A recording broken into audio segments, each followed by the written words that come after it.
po sa ating lahat. Ako po si Emmanuel O. Alejandre. Ito po ang aking daily devotion para sa ngayong October 18. And for today, we are going to continue our series of 7 Secrets to a Joyful Life.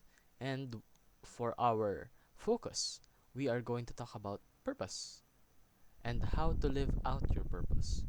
Makikita natin ito sa Ephesians chapter 2 verse 10 na nagsasabing, "For we are God's handiwork, created in Christ Jesus to do good works, which God prepared in advance for us to do."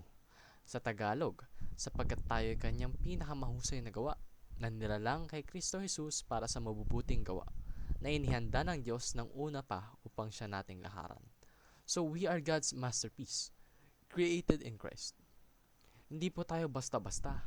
Tayo po yung pinakamahusay na gawa ng Panginoon. Do you know how much of an honor that is? Sa napakaraming kriniit ng Panginoon, ikaw, ako, tayo, yung pinakamahusay. So we are God's instruments for good works. Dahil nga tayo yung mga pinakamahusay na gawa niya, we also have the ability to do greatness in His name and in His honor. So, in turn, we are God's missionaries of redemption.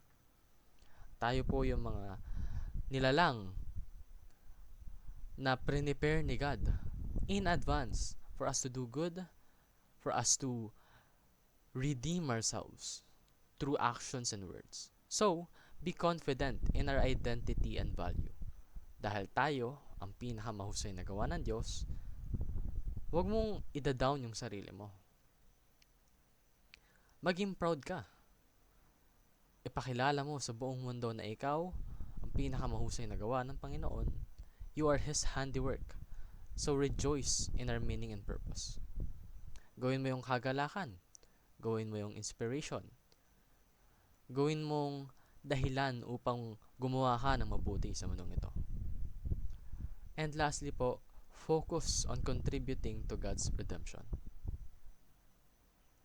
Dahil nga tayo binigyan ng abilidad ng ating Panginoon to do good, then do good.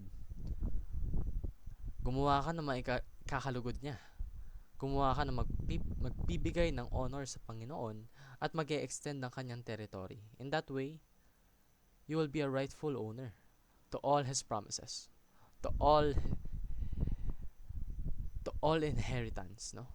So, yun lamang po ang aking daily devotion. Maraming salamat sa pakikinig.